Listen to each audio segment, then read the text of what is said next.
Well, I made a mistake.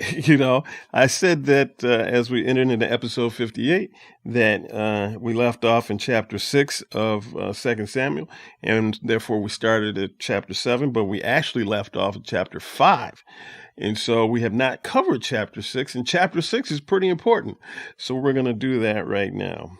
So let's pretend that this is episode 58, and welcome back. And we're going to start in chapter 6. And so David had just completed being made king of all Israel and whatnot. And so he's looking to complete his kingship. And one of the things that was missing was the ark. And so we're staying at some guy's house. So he wanted to go to the ark and bring it back to the city of David. Remember, he had just kind of coronated the city of David as the capital of Israel, if you will. And so, but the ark was missing. And so he wanted to take the ark to the city of David. And so they set out to transport the ark from this guy's house.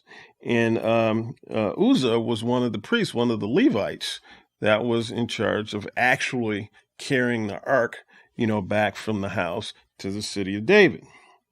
And so it says in verse 5, David and the whole house of Israel were dancing before the Lord with all kinds of fir wood instruments, lyres, harps, tambourines, sistrums, and cymbals. And so they're marching the ark to the city of David, and as a processional, if you will, and preceding the ark is it's like a parade, dancing and partying, if you will. And they have been the conquering ones of the lands, and just coordinated a new capital city. And so they're feeling themselves. They're feeling good. And so then it says in verse 6, when they came to Nacon's threshing floor, Uzzah reached out to the ark of God and took hold of it because the oxen had stumbled.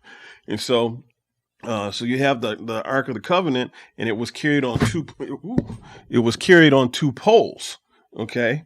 And so as it's being carried on two poles, and the oxen are dragging it, the ox stumbles, and so I imagine that the ark kind of went like this, and Uzzah went out to steady the ark. But that was a no-no. Then the Lord's anger burned against Uzzah, and God struck him dead on the spot for his irreverence. And so this was viewed as an irreverent act, not honoring God. And he died there next to the ark of God. Verse 8. David was angry because of the Lord's outburst against Uzzah. So he named that place Outburst Against Uzzah. So this happened there. So he named the place what happened. And in verse 9, David feared the Lord that day and said, how can the ark of the Lord come over to me? And so he was not willing to take it back to the city of David because he was afraid. And so instead he diverted it to the house of Obed-Edom of Gath. And so he took it to somebody else's house instead of bringing it to the capital. In verse 11, the ark of the Lord remained in his house 3 months, and the Lord blessed Obed-Edom and his whole family. So they took the ark of the Lord there because they were too afraid to take it to the city of David. And while it was there for 3 months, the whole household of Obed-Edom got blessed. So this gets back to David. They said, look, Obed-Edom is getting blessed because the ark is there.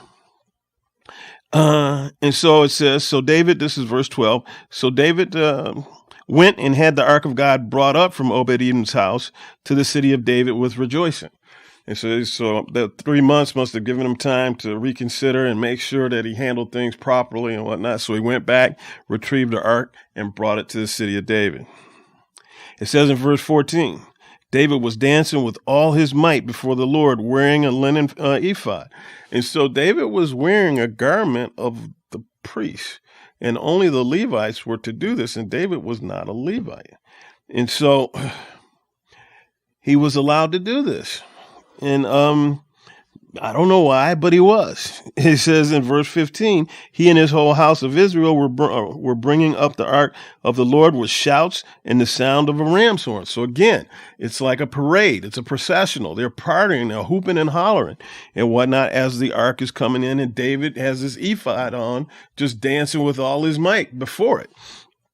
In verse 16, as the ark of the Lord was entering the city of David, Saul's daughter, Michal, looked down from the window and saw King David leaping and dancing before the Lord, and she despised him in her heart. So she's looking at her. Remember, she was his first wife.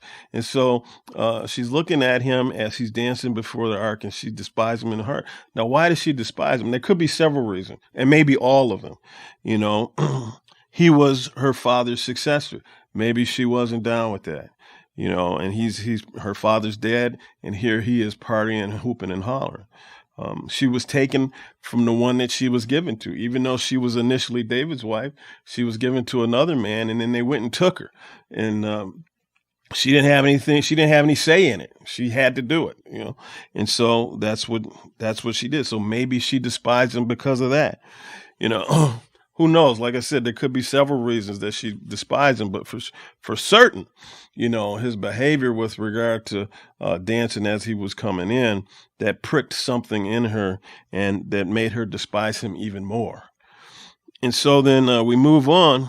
It says in verse 17, they brought the ark of the Lord and set it in its place inside the tent, and David had pitched for it. Then David offered burnt offerings and fellowship offerings in the Lord's presence. Now, here's another thing.